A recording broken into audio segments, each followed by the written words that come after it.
Salam, selamat pagi, selamat bertemu kembali di hari ini. Bapak Ibu Saudara-saudara yang kekasih dalam Tuhan, sebelum kita memulai segala aktivitas kita di sepanjang hari ini, mari bersama-sama kita mendasari semua kegiatan kita dengan mendengarkan firman Tuhan yang menjadi dasar kehidupan kita selaku umat yang percaya kepada Tuhan. Namun sebelumnya mari kita tunduk kepala, kita berdoa. Kami bersyukur kepadamu Bapa di sorga atas waktu yang Tuhan masih berikan bagi kami. Tuhan memimpin kami dalam peristirahatan kami di sepanjang malam yang telah lewat. Hari ini Tuhan kembali Engkau perkenankan kami boleh kami jalani, yang tentunya kami yakini bahwa semua ini adalah kemurahan Tuhan di dalam kehidupan kami. Bapa di sorga, sebelum memulai segala kegiatan kami di sepanjang hari ini, hanya kepadamu kami memohon dan kami berserah. Kami akan mendengarkan sabda kebenaran firman Tuhan yang akan menjadi dasar segala bentuk kehidupan kami. Tuhan berfirman bagi kami. Kami sedia untuk mendengarnya. Di dalam nama Tuhan Yesus Kristus, kami berdoa dan mengucap syukur kepadamu. Amin. Bapak Ibu Saudara-saudara yang kekasih dalam Tuhan, untuk pembacaan kita pada hari ini, yaitu terdapat dalam Injil Lukas pasal yang pertama. Kita akan membacanya dari ayatnya yang ke-34. Bunyinya demikian. Kata Maria kepada malaikat itu, "Bagaimana hal itu mungkin terjadi? Karena aku belum bersuami." Dan judul perenungan kita, percaya, berserah, dan taat. Saudara-saudara yang kekasih dalam Tuhan, diperhadapkan kepada satu permasalahan yang secara manusia bahwa itu tidak mungkin. Tentunya itu sangat membingungkan dan akan menimbulkan berbagai pertanyaan-pertanyaan di dalam hati kita. Sama seperti yang dialami oleh Maria ketika dia menerima pemberitahuan oleh malaikat Tuhan kepada dirinya bahwa dia akan menjadi ibu jasmani daripada bayi Yesus. Tentunya ini menjadi pertanyaan yang sangat besar bagi Maria. Seperti dalam bacaan kita ayat yang ke-34. Karena di samping dia belum bersuami, belum ada kontak fisik, kok sudah disampaikan bahwa dia hamil. Bapak Ibu Saudara-saudara yang kekasih dalam Tuhan, meskipun saat itu dalam konteks budaya Maria sudah resmi menjadi pasangan Yusuf, tetapi berita yang dia terima dalam kondisi yang masih bertunangan dengan Yusuf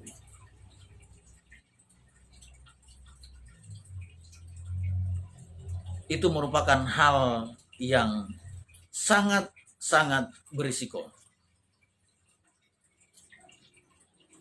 Maria tidak hanya dianggap melakukan persinahan, akan tetapi dia juga berisiko akan ditinggalkan oleh Yusuf. Karena dia mengandung tanpa kontak fisik dengan Yusuf.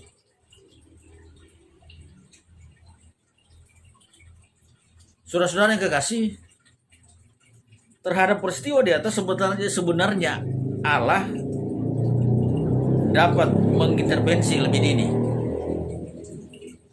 Misalkan dengan berfirman kepada Yusuf agar segera meresmikan status suami istri mereka, barulah kabar mengandungnya Maria ini disampaikan. Namun Bapak Ibu Saudara-saudara, dalam hal ini kedaulatan Allah memegang otoritas penuh atas diri Maria.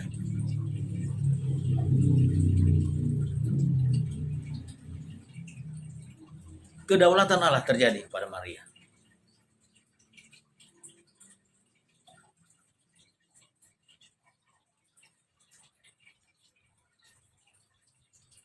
Dan dalam pergumulannya,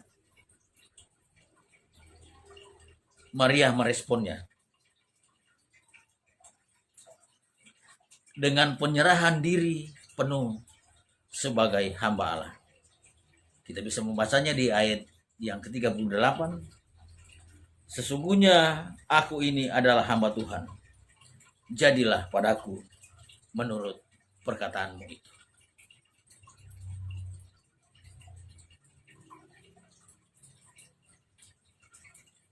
Fakta bahwa ketika merasa diri sebagai hamba Allah,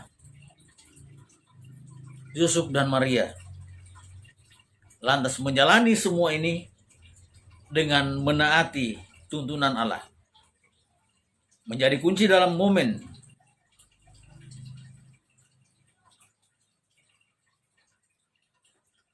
Minggu Advent yang kedua ini.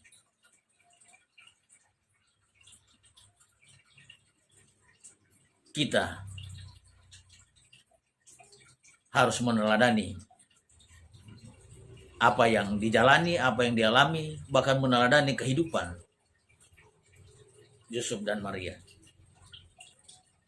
Bapak Ibu Saudara-saudara yang kekasih, dalam kehidupan rumah tangga sebagai pasangan suami istri, seringkali kita diperhadapkan pada peristiwa yang tidak sepenuhnya kita pahami. Tidak jarang ada kekhawatiran yang timbul dalam hati kita, ada ketakutan, hingga keinginan untuk mengambil jalan pintas yang terlihat sangat mudah.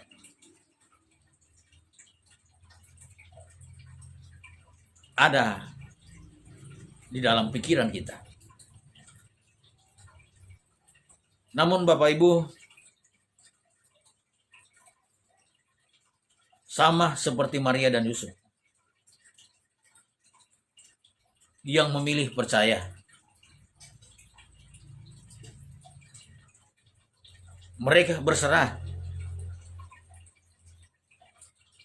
Mereka menaati tuntunan Allah.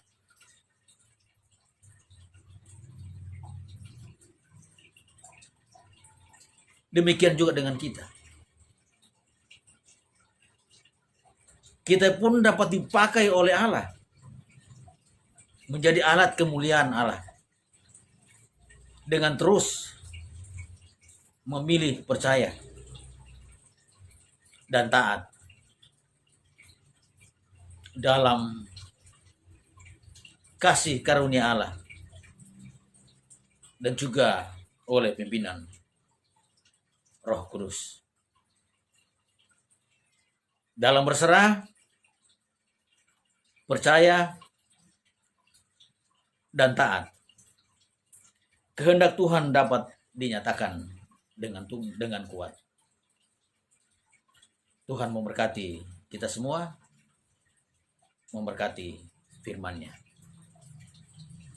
Amin. Kita berdoa.